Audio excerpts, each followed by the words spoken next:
All right. Well, good morning, everybody. I am so glad that we could make it today for the Digital Accessibility Liaisons meeting. And I'm your host, Alejandra Dash. I am the chair for the Digital Accessibility Liaisons. If you had not heard, Kathy has retired and she passed the baton on to me. So now I'm running the show with a few other friends, and I'd like to get started with our meeting. All right. So today's agenda has a few topics. First, we're going to talk about the digital accessibility liaison scope and role. We're going to define those.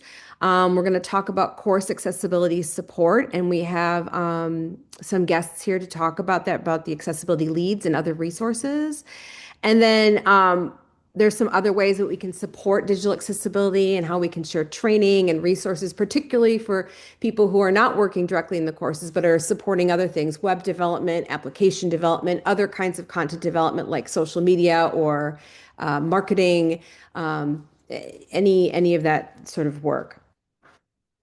So let's see, put this on focus. All right, so let's move forward.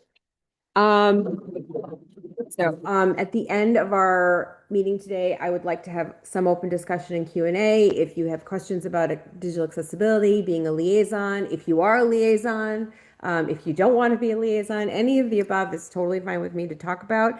Also, we are always searching for speakers to talk at these meetings. So if you have a topic that you are passionate about and you want to discuss with the digital accessibility liaisons, please let me know. You can find me on Slack at ADASHE or email, which is ADASHE@asu.edu. All right, so let's talk about the scope and role definition. Once I go through this, we can have some questions and comments. So recently I met with a small group of volunteers who will be helping me lead this group. And I don't want to name them just yet because I don't know if they want to be named publicly, but thank you to those of you who did meet with me. Um, they helped me and they helped the leadership at Enterprise Technology get a better idea of the scope and definition of the liaison role. And so we've learned also about many of the groups that are supporting digital accessibility and helping all of us reach the April 2026 deadline. I also met with a team at the provost's office. Specifically, they're working on course accessibility and only course accessibility. Um, the talk will summarize what I've learned from all of my conversations and what I see as potential next steps. So today I'll be talking about a lot of resources, and I do have a list of them. And, this list is obviously reachable through the website accessibility.asu.edu. And this is not a list that adds to what is already known. So it's not changing anything, making anything bigger or smaller. It's just highlighting the resources that we have. And I can share that list later after the talk. And so let's move forward with this wonderful role definition and scope. So being a digital accessibility liaison means serving as a collaborative partner and a connector for supporting things like websites, applications, web development, and content digital accessibility. Liaisons help faculty and staff navigate questions about digital accessibility by identifying appropriate resources, guidance, and support. Rather than working in isolation, and forgive me, I'm reading off a piece of paper because I don't want to make a mistake here. Rather than working in isolation, I would like the liaisons to collaborate with colleagues and teams across the university to help move all the accessibility efforts forward with the same messaging. Digital accessibility touches on many areas beyond courses alone. So liaison support may relate to online courses and web content, as well as marketing or tool procurement, project management, employee training, graphic and document design, UX, event planning, web development, data science, enrollment, you name it, it's probably there. And because this liaison program is overseen by Enterprise Technology, the liaisons support digital accessibility across the university. So as you can see, liaisons do act as one of the first points of contact for digital accessibility questions within their units. It's not the only contact, but it's one of the first points. The primary role of the liaison is to help find answers, not necessarily to provide all of the answers or any answers for that matter, but at least help find the answers. When appropriate, liaisons can connect and coordinate with accessibility experts, training teams, or service units who can provide more specialized support. While liaisons do not typically review, assess, remediate, or approve any sort of content, tools, processes, or digital experiences for accessibility, they do play a critical role in helping colleagues understand where to go and who to work with. In some cases, a liaison may directly answer a question if they already have that information, but their greatest value lies in strengthening communication and collaboration. Ultimately, as you can see from this list, the liaisons serve as an essential link in the communication chain, empowering colleagues to find solutions, supporting shared responsibility for accessibility, and collaborating with other teams doing related work across ASU.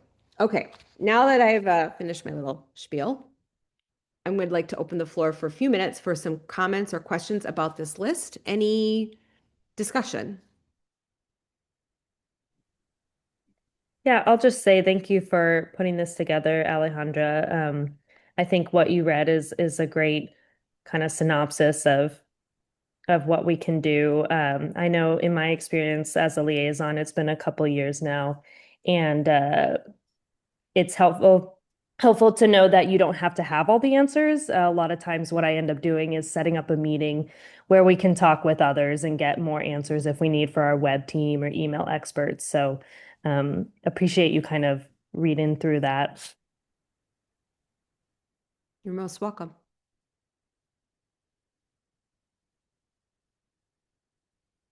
Would anybody else like to comment?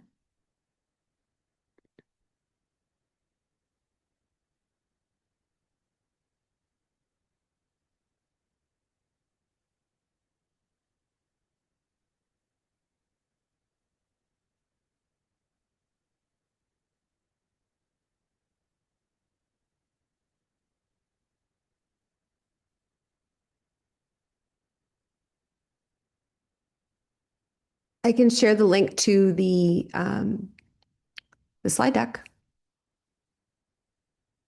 Give me a sec.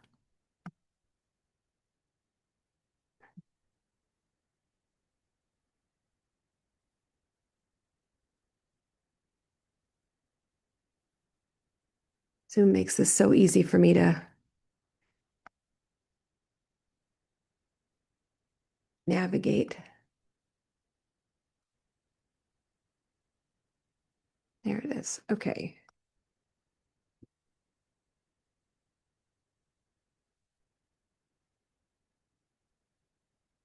There you go. Here's my slide deck. There are some things in the slide deck that I'm not quite ready to talk about yet, although I could talk about them. And because I'm not sure how public, well, I don't know, but we're public, well, now it's public. I'm not sure if it's the right thing to use or not, and I can delete and remove and edit and do what we need to do to make things better. I just want to make sure that we have all the resources in hand to be able to do our job. Because really the primary role is being a collaborator, getting that message out there, and listening is also an important skill for a liaison, is to listen to what people are saying and to bubble up, all of the issues that we're seeing with accessibility and finding those solutions. And again, you don't have to have the answer, but our job is to help find that answer. So that's really where I want to go with it. Are there any other comments or suggestions? Anything I can do to make this list better or to improve leadership of this group with respect to the scope and definition and role definition?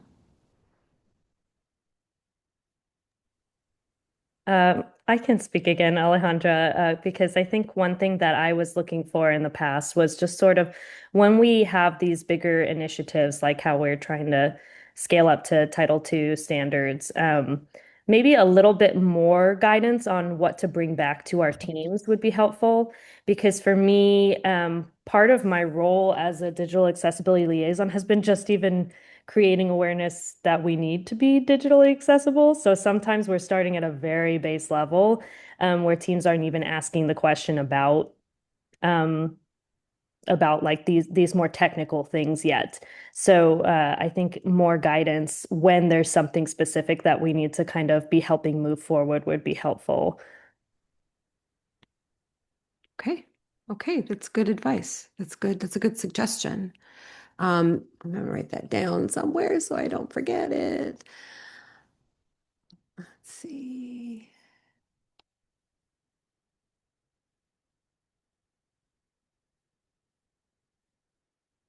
Okay, so you would like me to provide more guidance on where to go and how to get to the resources for teams starting out Um, um, with well, help me understand what you yeah, said. let me let me clarify. Yeah. So when there's like a more broad ASU initiative or something that we need to get done, like teams need to reach Title II compliance. Um, but for me, I'll just tell you what the experience was. I had to let leadership know that that was even something we needed to do.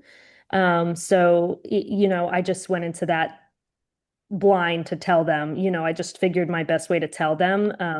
But if there was even like a set of guidelines, when something like that comes up where it's like, here's what you need to do, go to your leadership, let them know, etc., that might be helpful just to know that we're all kind of addressing it at the same time. Um, and I think that would be true of like any kind of larger scope accessibility pushes, so to speak. Because for me, like I said, it was, it wasn't even on anyone's radar over at our team. So I had to first put it on the radar and then kind of navigate those conversations. And part of the challenge was that there wasn't even the understanding of what was needed to begin with. Like there wasn't the understanding of the importance of the digital accessibility or why this is happening. I hear you. Yeah, that's important. Okay, why this is important and okay. Amy, I see you popped on your video. Did you have anything to say, perhaps? No, I was really just popping on my video, but thanks, Alejandro. I love the slides. They look good. And I think to address one of the questions, the fact that you're communicating really carefully with the provost office should help get this group together in terms of what needs to be shared then with their directors and their leads. So looks good. Thank you. Great. Awesome. Awesome. Awesome. Okay. If there's no further comments or questions, I would like to go through the support models that I've been collecting and finding and meeting with. So I'll move forward. And Amy, I might be calling on you in a few minutes, or a minute here. So this is the course accessibility support slide. And then the next slide is the rest of the university. And so I would like to talk about that. We have a lot of support for courses, not that we can always use more support for courses, but we have a lot of support for course accessibility. There are several teams, the accessibility leads, which is through the provost office, the learning experience design team, the Ed Plus digital learning team, the library and library course resource services, and then we've got instructional designers. And then there's some separate teams that are responsible for student support, and then there's conversation groups, there's communities of practice, there's regularly meeting groups that talk about course accessibility and just general accessibility across the university. So the accessibility leads, let's start with that group. They're a selected group of representatives from each academic unit who serve as communicators and points of connection between their unit and course-focused digital accessibility support. Their role is specifically centered on course accessibility. If it's okay with you, Amy, can I call on you to explain more about this group? Sure. I'm happy to talk about it a little bit. It's a new group. So it's only been in place for, I think, a few months, not very long. But they are appointed, and so we consider them to be the lead. So when we're talking about a new initiative that's coming out, we do talk to them and then have them take information out to their different units and different groups. So we do share resources with them. Again, as I was mentioning, Alejandra is now really connected to the provost's office and me, so we'll be sharing a lot of those resources as well with all of you. But the accessibility leads are meant to look specifically at teaching and learning types of accessibility, give us feedback on resources, talk about where their concerns are. And I did a quick check on the two groups, and I only saw a few people that were on both groups. So I think it's a nice way to expand the ability to share information and get information out with multiple people. We did in the last meeting, I think it was on Friday, we did actually share the link to to your website and talk about, the liaisons here and how they should connect with those liaisons so that hopefully if there's information that needs to be shared out, that you have multiple people sharing the same message, working together and collaborating together. So, did that give you enough, Alejandra? Perfect. Okay. Yeah. Are there any questions about this group?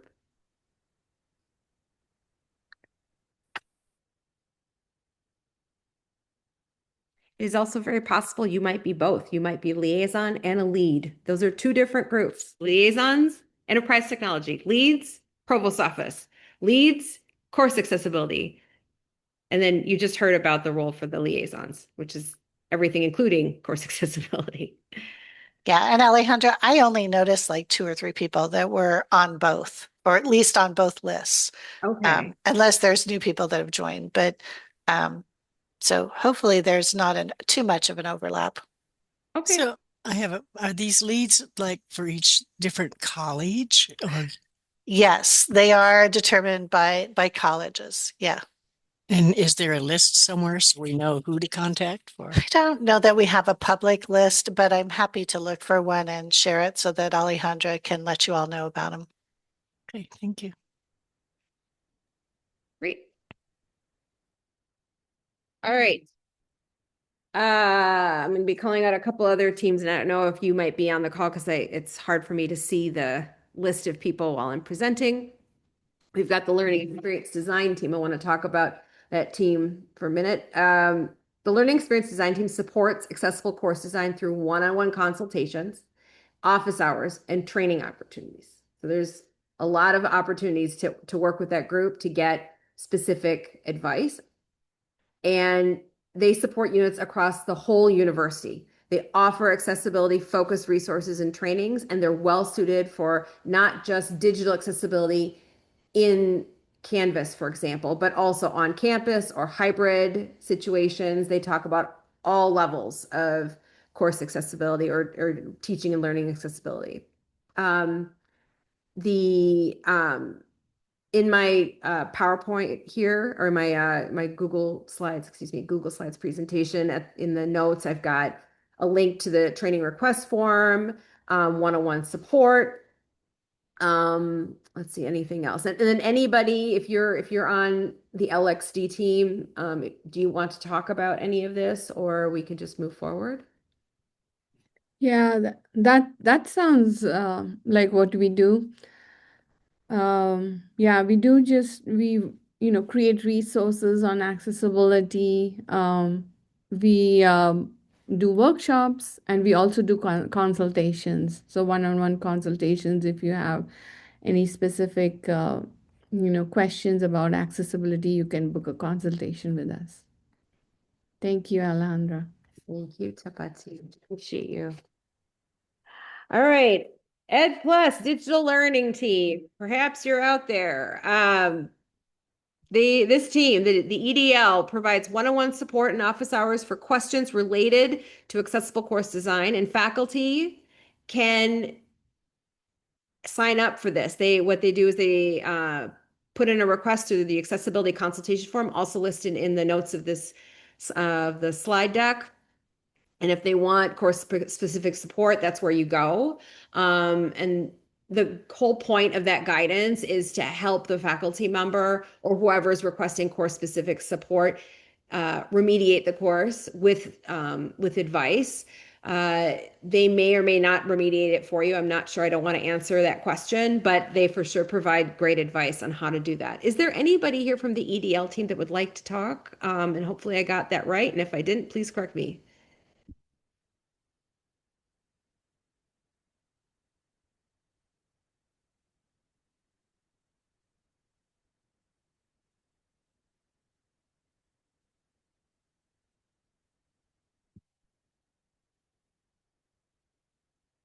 Okay, I'll move forward. Yes, I guess we have to assume you're right.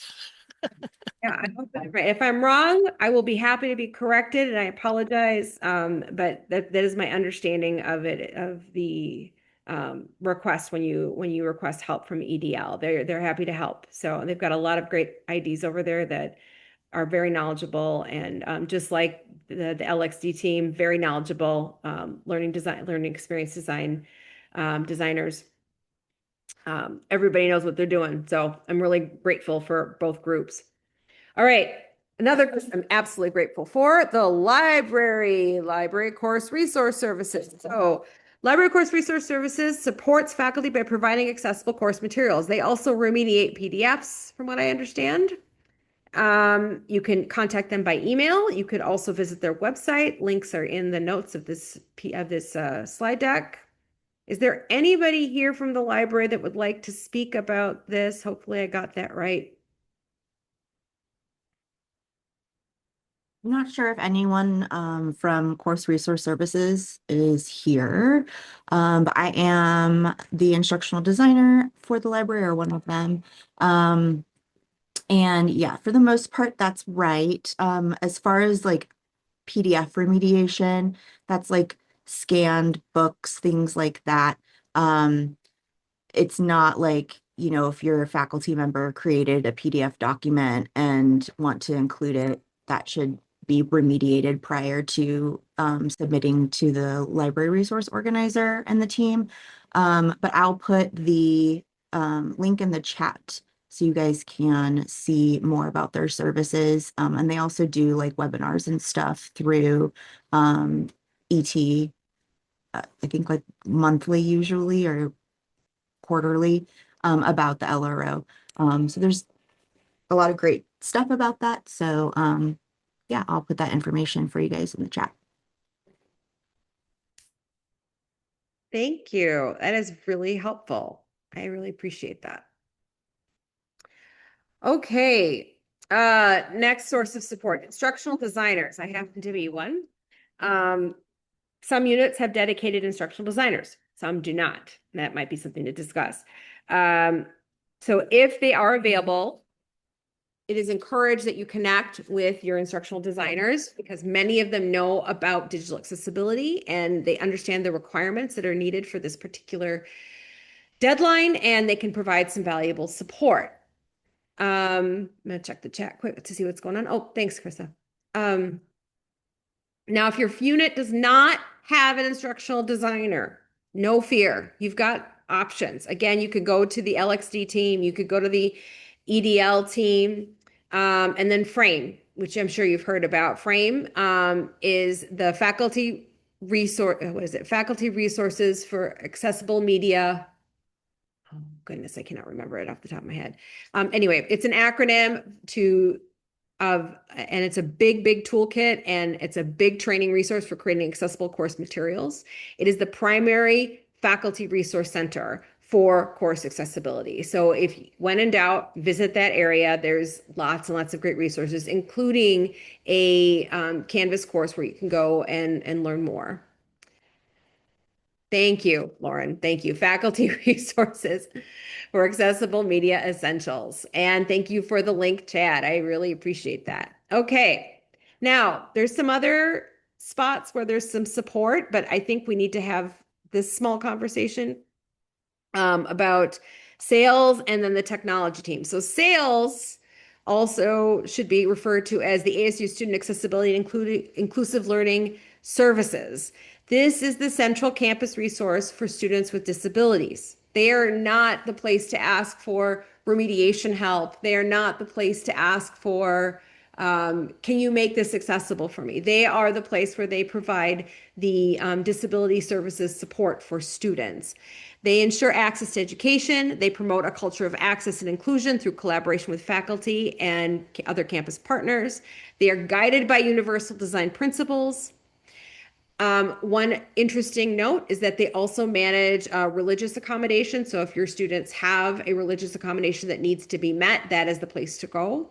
So if you receive a request related to student accommodations or even religious accommodations, please send them to sales. Please send them to Student Accessibility and Inclusive Learning Services. That is where they should be going. Is there anybody in the call from this office that would like to speak more about this? And hopefully I got that right. And if I didn't, I stand corrected. So sorry. Hello, everybody. Yes, I'm from that office. Thank you, Alejandra, for sharing that information. I think one of the key things to emphasize, I'd like to emphasize to folks, is that it is student driven. So students are the ones that need to come and let us know, put in their requests, or register with our office to start with, and then put in those requests for what they need and what barriers they're experiencing. So then we work with them and the faculty that they're taking classes from to make sure classes are accessible. So if there's anything that's still lacking that hasn't been addressed yet, or something might have gone overseen, we'll work with those students and the faculty to make sure that that information is accessible, whether that's documents, books, videos, classroom settings, exams, things like that. And really, again, goes back and depends on the student, the impact of the disability on the student. And just something that we like to share with people in general is that just because someone has the same disability doesn't mean their accommodations are going to be the same. And so it's important that we engage with those students and go through what we call an interactive process, which is part of what's required by law for us to do, to make sure that we're engaging students, and then engaging also with faculty to make sure that we're addressing those barriers and making sure that the courses and course content are all accessible for students. But Alejandra did a great job of explaining, the things that we do as well. So thank you, Alejandra, for that. You're most welcome, Chad. I really appreciate your team and your collaboration. It's really been amazing. Yeah, and we appreciate what everybody's doing. If I can just add, sorry, we appreciate what everybody's doing towards making ASU even more accessible. Everything from the provost office to this group to other groups that already have been mentioned. We know it's a team effort and it requires everybody to be a part of it, including our faculty. And so we appreciate all the effort that each of you are putting in to make sure things are accessible for students. It makes a huge difference. And I think our students are starting to see that as well. So thank you. All right, great. All right, let's talk about some of the teams and some ongoing conversations. So we've got 4 different groups that I was able to locate that I'm aware of, and there might be more. We obviously have the Universal Design and Accessible Technology Working Group, UDAT. This is a steering committee that's focused on technology changes and awareness with respect to universal design and accessibility. They have in the past put on conferences for Accessibility Awareness Day, and they make sure that we talk about this, talk about accessibility in terms of universal design. We talk about technology in terms of universal design, and making sure that that technology is accessible. It's a team led by Mary Loader and oh goodness, her name is escaping me. Christy. Oh, why is her name escaping me? Are you on the call? Please tell me you're on the call. I apologize. Why am I? Is it Krista Parahito? Yes, Krista Puri. I was like, Krista, the name Krista was on the tip of my tongue. I'm so sorry. Yes, it's Krista. I apologize. And yeah, so they lead that group. They meet regularly and they'll post about when their meetings are in the accessibility Slack channel, which is another group. And we talked about this before, over 700 people. It's quite a few people. And when I was posting my message this morning to remind people to come to the meeting, it said there was 13 different time zones in that group. Unbelievable. All right, and then there's two others. The ITC, the Information Technology Community. And this is a group that talks about technology topics across the university. So it's broader than just accessibility, it's all technology. And then we've got ITAC, which is the Instructional Technology Awareness Community. And that's just like the ITC, but specifically related to educational and course-related technology. Anybody from these groups would like to talk about those teams?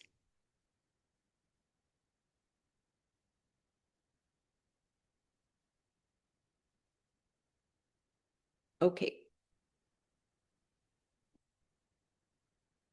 All right. Now, other ways to support accessibility. Let's talk about that. So I found in Workday, there are 80 trainings available in English to support training in digital accessibility. 80. I just searched the term accessibility and the screenshot on the right-hand side lists just the beginnings of them. So I looked in Workday and we've got tons and tons of training. So it's not like we can't find this training. However, there's only 3 internally created trainings. 2 are created by somebody who's no longer here, and 1 I'm hosting next week. So I think there's an opportunity to create some digital accessibility training that we can put in Workday. I know we've got a lot of training outside, so we've got stuff in Canvas, and we've got a number of videos, and recordings from the LX team, and there's tons of stuff out there, but we don't have anything in Workday. So maybe people are looking in Workday for ways to do this.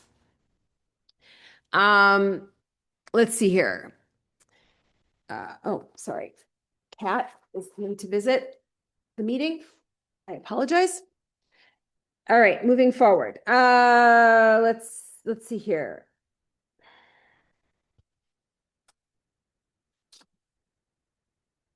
Training and resources. So we've got a number of resources that are available.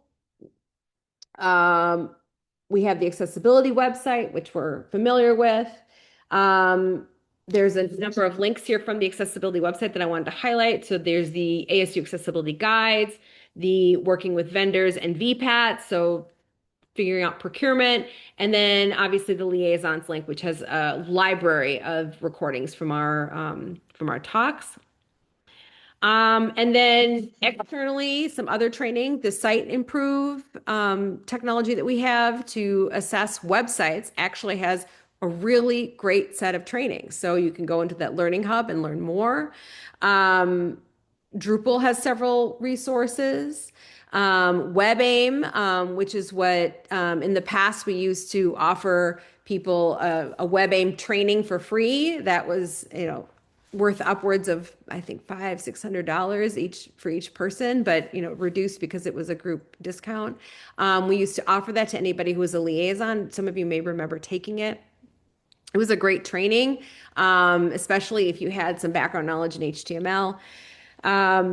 Unfortunately, it's no longer available, but maybe we could find some money and learn more about it. So that's one option. And then DQ University, DQ has training for accessibility certification. And I know we've got a number of people on campus that are certified through the International Association for Accessibility Professionals. That also has a set of trainings to be able to evaluate and provide advice on how to remediate content.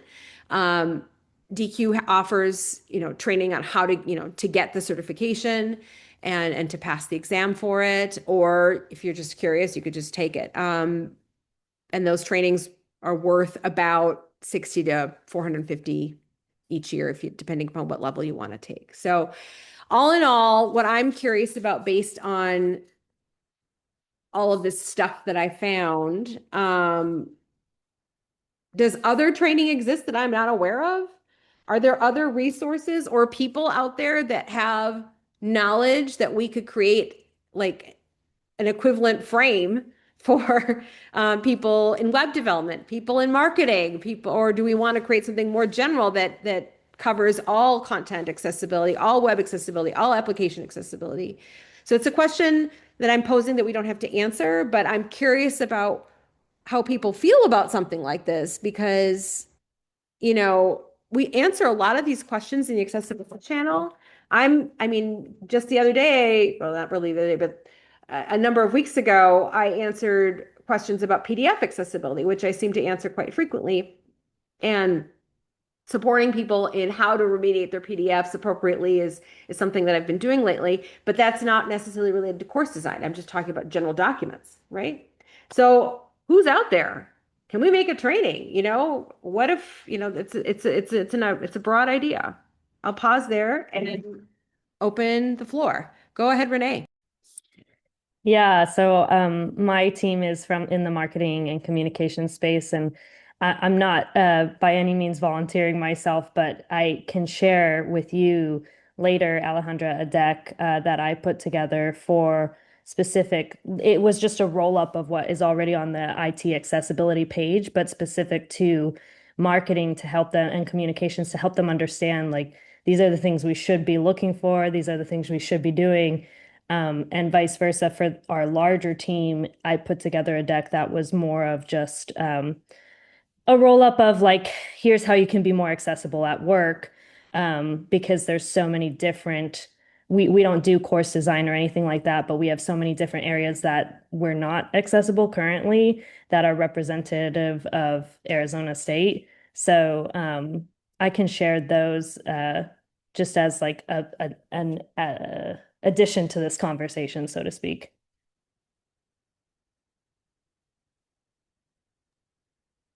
Thanks, Renee.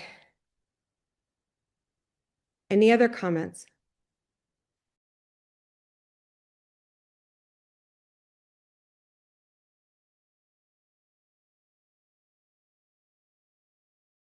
Oh, okay. Thank you, TJ. This is helpful. So TJ says, if anyone wants to put training in Workday Learning, please open a ServiceNow ticket to the Workday team or TJ. We do have a limit of content. You must manage to access, okay, limit of content. You must manage to get access to load it yourself. However, if you do not meet the requirement, it can always be loaded after we have conversations about your wants and needs.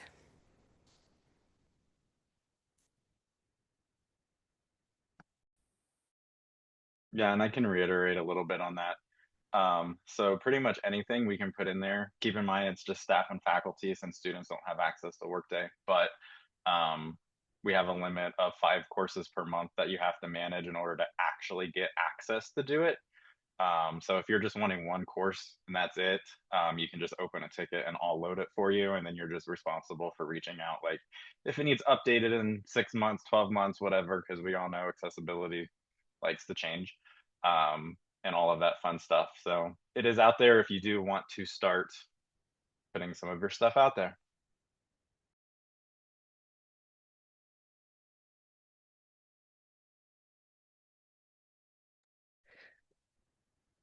Renee, did you have other comments? Your hand is still up. No, sorry, I just forgot to lower it. Oh, that's okay. No problem. No problem. Okay. All right. Are there any other comments?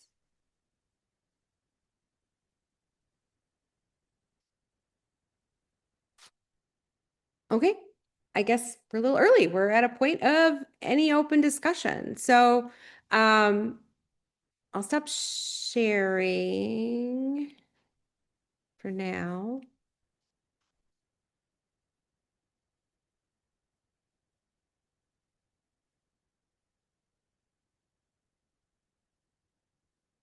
One thing I do want to point out is that I was playing around with a tool over the weekend, trying to figure out a decision-making tree as to who to contact. And I actually made, let's see here. I hid the slide, but I can unhide it and share it with you. Oops, that's not what I want. Slideshow. So I was playing around with this AI decision-making tree tool. And I realized this is where the idea of like, wait, where is everything going for everybody else not doing courses? That's where it came from when I saw this picture. I was like, oh goodness. It is very tiny. It is not accessible, I admit. But it was just the layout. So this side, the left side of the image is all course support. And the right side is not, is other stuff that I could find. And a lot of it has to do with the fact that I don't know where I would go to look for support for marketing. How do I, who can help me make that kind of a training? That's what I was wondering about. And it's not like they don't follow the WCAG guidelines anyway. Everybody does. Same with the courses. But that's where I came up with it. So, but the left side is all courses. So you can, you can go to your instruction. You can, if you're a faculty or instructional designer, you talk to your accessibility lead. If you're a student, you go to sales. Any other digital technology, you might want to contact one of the conversation groups. Perhaps there's training. Lots of conversation in the chat. What's going on?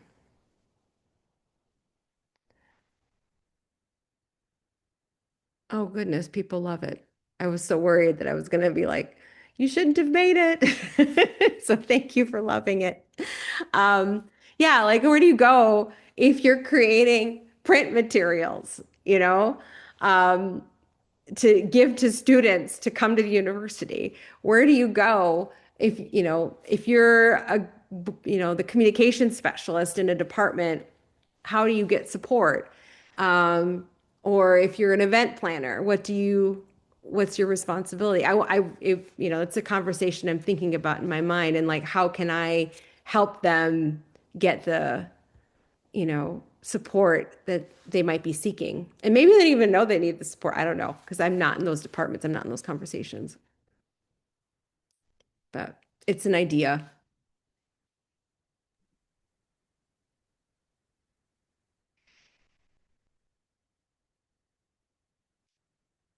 For those of you who are not aware, yes, the meeting is yes, I did hit the record button, thank goodness. And the slides were shared. I can share them again.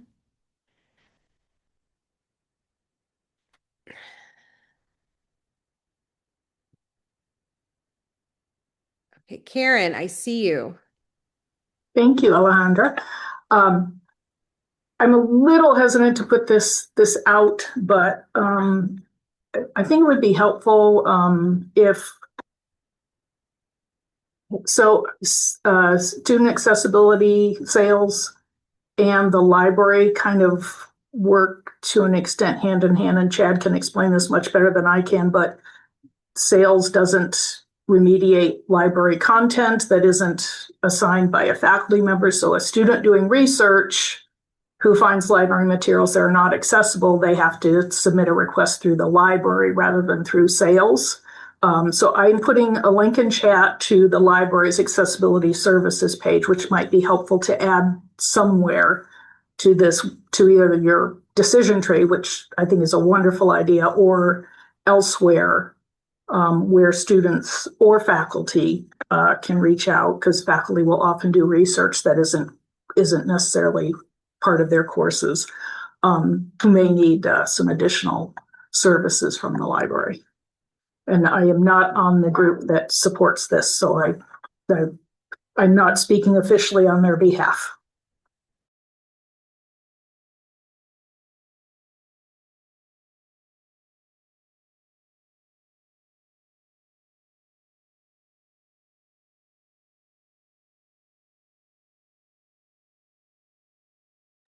Thank you, Karen. No, that's helpful.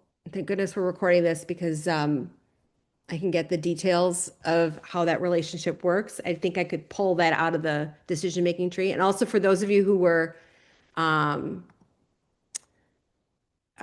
asked me for the link, I accidentally shared the wrong link. Please get out of that DAL leadership meetings link. I accidentally shared the wrong link to the deck. So I put the correct link to the deck in the chat. Sorry.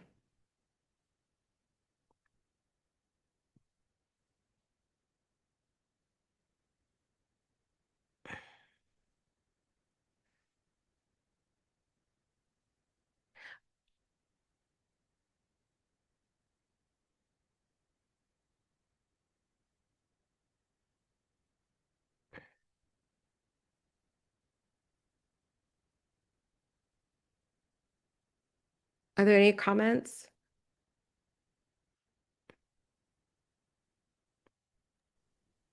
I'll just say out loud, I know I put it in the chat, but that I'm so happy to see you starting to try and crack the nut on that decision tree, because I think over in Marcom there is some question marks, and there are different stages of awareness based on the teams. So definitely looking forward to what comes out of this.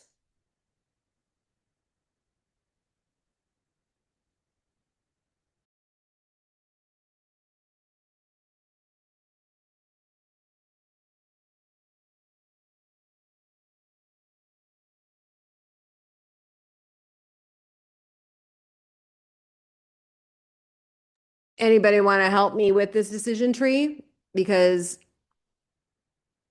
obviously, I mean, I'm having trouble seeing it too, Kenna. Don't worry. I get it. It's yeah, it's awesome, and I'm just zooming in, on in the Zoom window, and Mhm. I think you've done a great job. You've added most of the key pillars, I guess, or groups. I would just I can take a look. I don't know how much help I would be, but if you want to share it with me, I'd be happy to take a Yeah. look and see if there's anything missing. Yeah. I mean, I can share with like, what was the tool called? Mermaid. Oh, I use Mermaid. I haven't heard of So, that one. yeah. And it was just a random find. And Hmm. I did not check to see if it was, something we're Yeah, allowed to use or not, but I wanted to test it out to see. Um, no student data were shared in that um, in my yeah, search. So, but I'm curious if, and I can get rid of it, I can delete it, I can remove it. It doesn't need to exist anymore. I just wanted to, like start thinking about this. And maybe I could craft a new one by hand that's a little bit more visible, but this helped me see where everything is at the time being. And kind of, yes, I invite you to help. And yeah. Renee, that'd be great. That'd be great. So, um, Yeah, and it might stay in Mermaid, or it might make sense to move it to a different tool, or, I don't know. But I think this is awesome, and like a lot of us have all this stuff in our head, but it's not written down anywhere. So it's great to see it laid out like this. mhm.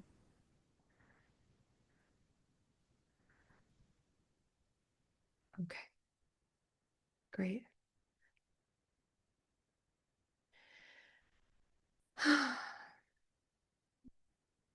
All right. Any other comments?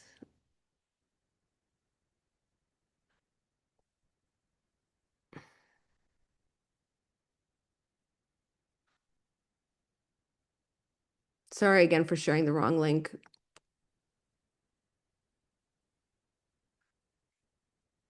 It's been a fun morning. Um, well, I really appreciate everybody coming today. I think you know where to find me. Please, without question, start a conversation in that accessibility channel to talk about things. And I look forward to your collaboration. Those of you who are working on the leadership portion with me, look for a doodle poll or meeting invitation soon.